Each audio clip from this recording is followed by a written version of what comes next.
Patriots, Broncos, the best team in the league, gets the obvious dub. Let's get it, man.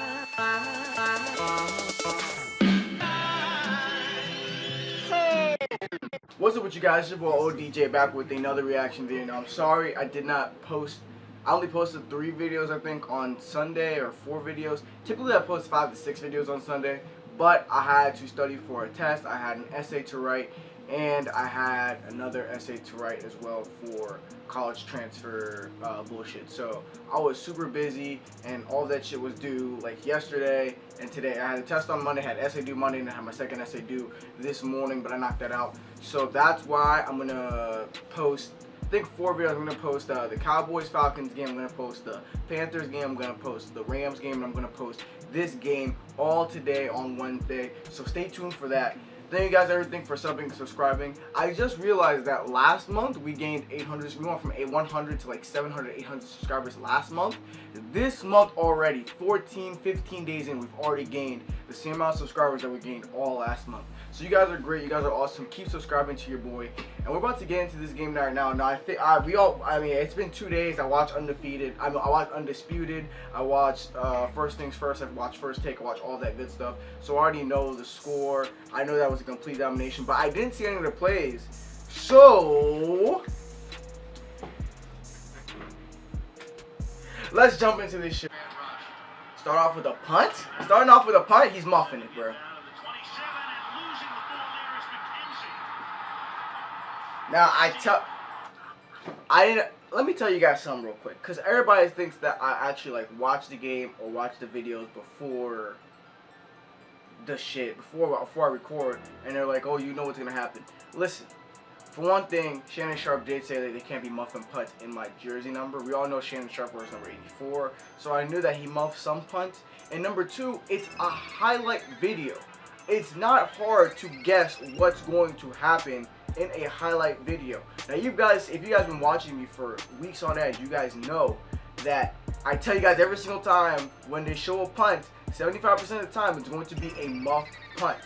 And also, like I said, it's not hard to predict something bad's gonna happen or something good's gonna happen in a highlight video. They're showing highlights, key pivotal plays. So either McKenzie's returning this shit for 40 yards or he's fumbling it. And knowing that how the NFL puts in the highlight tapes a shit ton of muff punts, which pisses me off personally, I know it's gonna be a fumble. So for all of you guys saying I watched that shit or I know that shit before it happens, in some occasions, yes, most occasions it's a highlight video. I can assume what type of highlight is going to happen based on how the play is going. It's a highlight video. It's not hard to guess. If I see a bad quarterback throwing a pass and I say interception, it's either going to be a touchdown or an interception. It's not just going to be like a freaking incomplete pass unless the quarterback gets blown up and hurt. So, shut the fuck up. Isaiah McKenzie, bro. I told you guys last week how I loved him coming out of Georgia. I loved him at Georgia, but now look at you. You're a clown.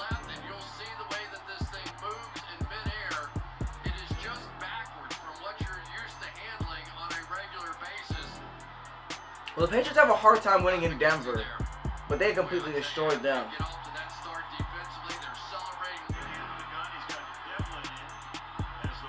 Ooh, he's holding. Ooh, the pass protection was nice. And Rex Burkhead. I told you guys about Rex Burkhead in the beginning of the year.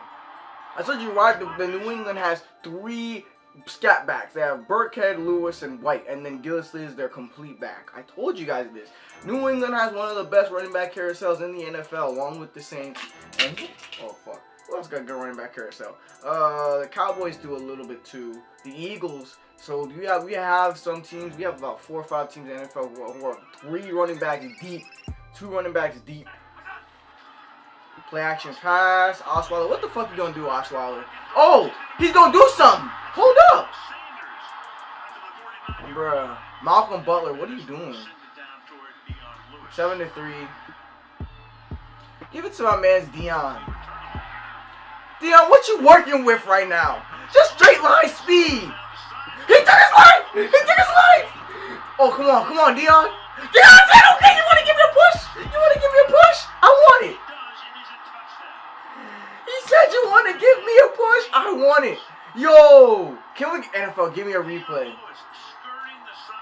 that was probably the most that looked like one of the easiest kick returns ever. He literally ran straight. He literally ran straight, and then he looked at the kicker. He said, "What's popping? What's good? Okay, let me stop." And then jumps, and then literally the kicker was done. And then my man came out the cut, gave him a punch. Is that Devin Booker? Is that Booker from Devontae Booker from Utah, the running back? Yes, he did, boy. Special teams has come alive. The best two teams in the NFL on special teams right now. New England and St. Louis. And that's St. Louis. Los Angeles Rams. You guys are going to kill me, bro. Every time. Rock, what do you mean? Oh. Yo, Emmanuel Sanders does not want to play this game. He's not playing no games, bro. He said you guys don't win here. 3 catches, 82 yards. Is that C.J. Anderson? Yo! He's running through these tackles! Young. Broncos got some life today. They really do. Oh, that's a sack. Brady got finished. Is that Martellus Bennett? Give him the stiff arm! Show him you're big! Martellus Bennett's a smooth, like, he's between that 6'4 or 6'6 range. And like 280 or something like that. I saw he's like 250. Oh, it's a sack. Yo, they getting him, bro. That's the second time now I see him. Simmons, bro. Who are you? 76. Denver's still in the game. But bro, he took forever, bruh. He took forever. This dude said, "Let me call my mom's real quick." Let me see real quick. He caught it. 1, 2. Oh, never mind. He kicked it in 3. Rex Burkhead. He is not just a running back, my guys.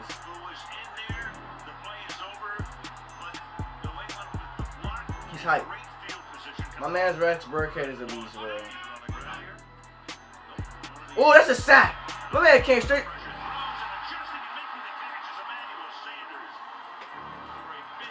So Emmanuel Sanders is going to get 150 today, huh? He's going to get 150. Right there. Oh, interception. Oh. Bruh, never mind. You know what? I don't know.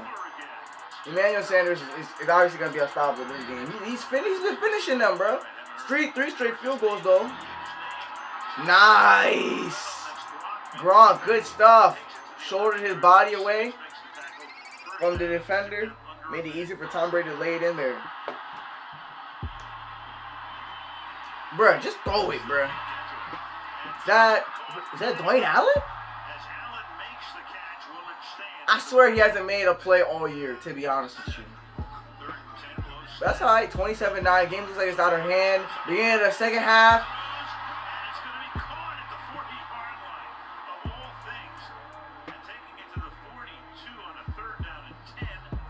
Nigga, y'all niggas lucky, bro.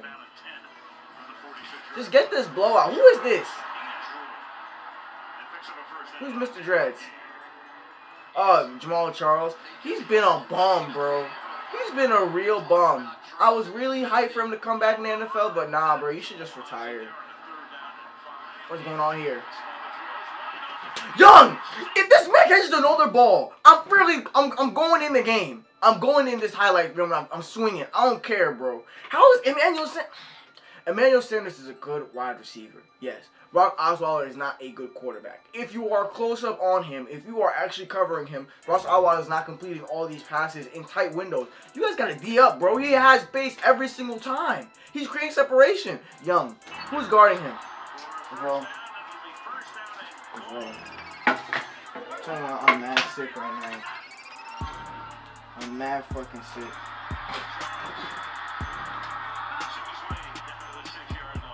Denver offense moving the chains. You know what? We all knew it was like this, bro. Young, our DBs are trash. I don't care. I don't care. Nice. Gronk. There we go. That's when Gronk gets back to making those big yak yards, he'll be back to the top tight end in the league. But until then, it's Travis Kelce. Ooh, nice catch. It would be nice if you stuck your foot in the ground and turned off field, but don't fuck up your ACL. You're straight.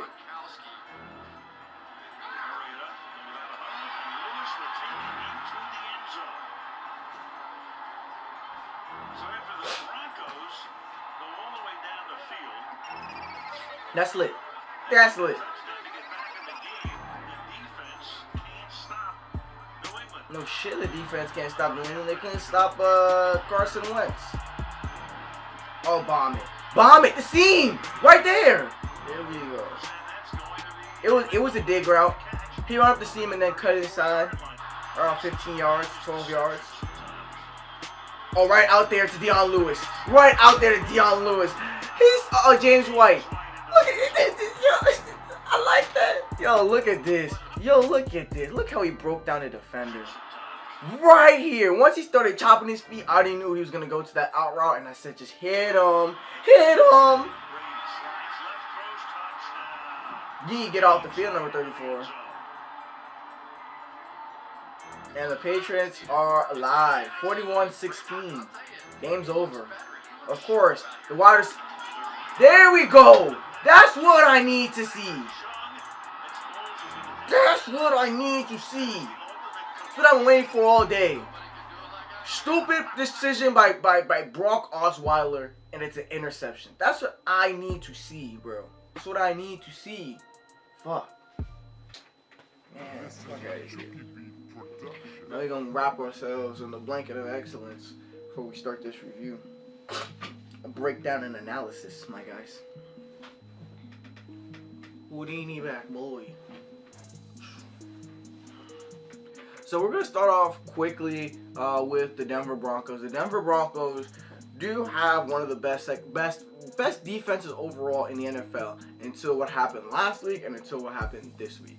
Obviously, I think they're going to be going through the same thing as the Giants because in my opinion, I think the Giants defense is top-notch because they literally are the same defense from last year. I don't understand why they couldn't be top-notch. I just feel like, you know, with the offensive woes of the offensive line and the running game in the New York Giants team, the basis that you need in combination with a good defense is not there, and the offense is pretty much abysmal because there's no offensive line, there is no running game, and your all 3 or 4 or 5, 6 best wide receivers are out. OBJ is out, Brandon Marshall's out, Sterling Shepard just came back, but he's not a big enough threat to be a huge, potent offensive weapon by himself in the NFL just yet. I think he could be. I don't know. He might be on that Randall Cobb projection. I'm not 100% sure when it comes to Sterling Shepard because I do think he's a little bit better than Randall Cobb, but that's another discussion for another day. Same thing in, you know, the Broncos. The Broncos offense is just abysmal because they just literally don't have a quarterback, which is, you know, terrible. The quarterback turns the ball over. He doesn't continue drives. Even though he has playmakers around him like Demaryius Thomas, Emmanuel Sanders,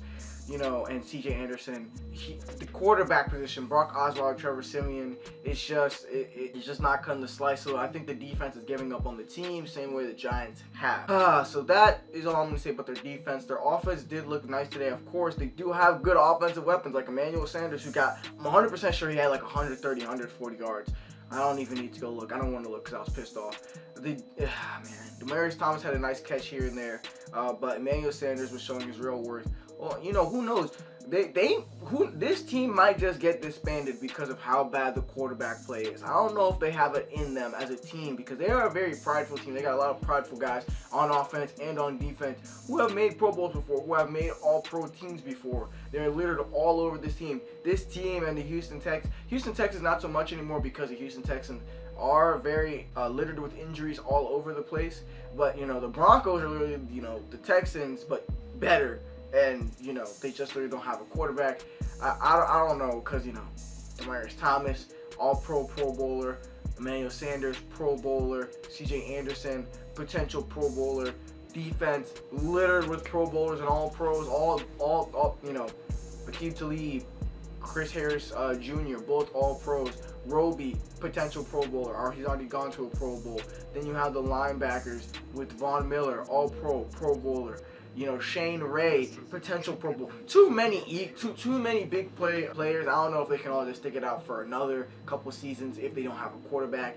For that, we have to see what happens to them in the offseason, because they might just get disbanded. They have a lot of volatile personalities in that locker room. So let's see how that goes. But yeah, their offense did look good today.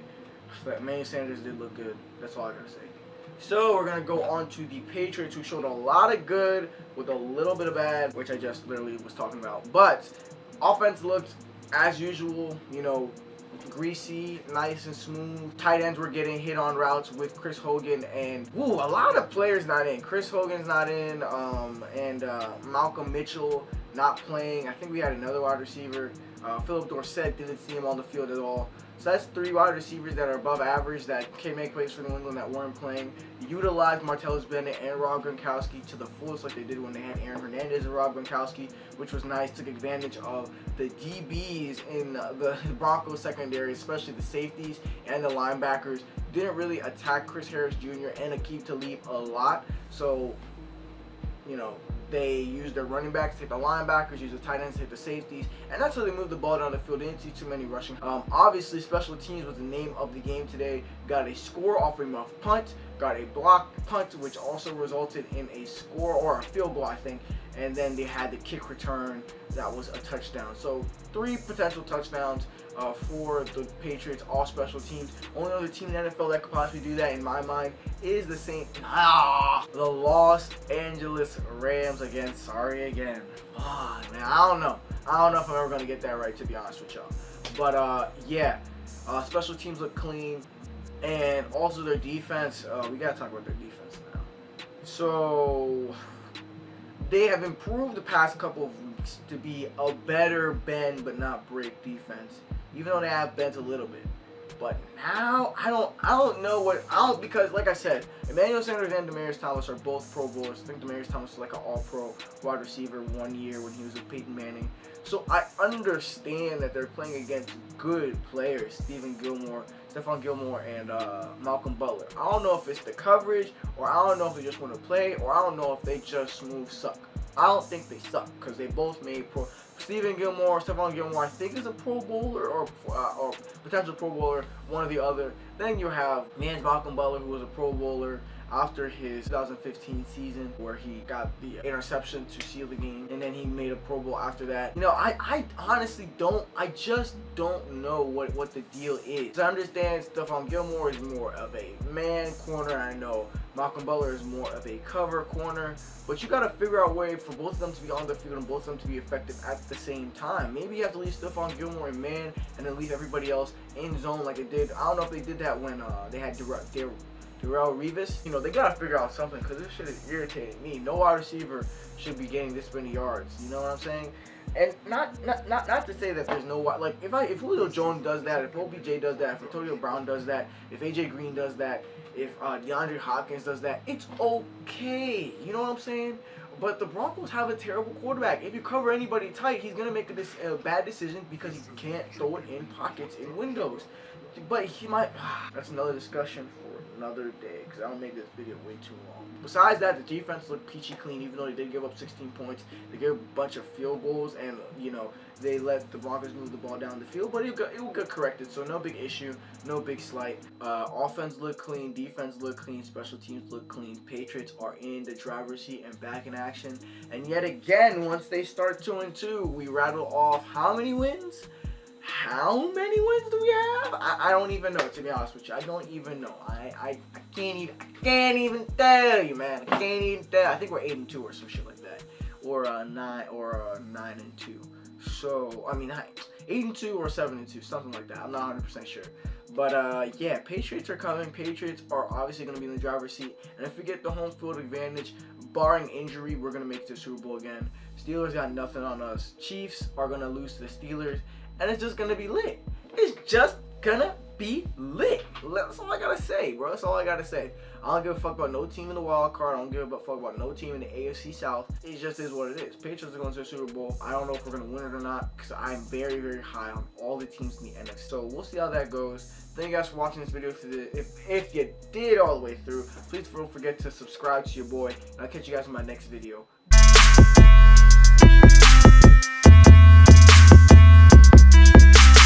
Bye.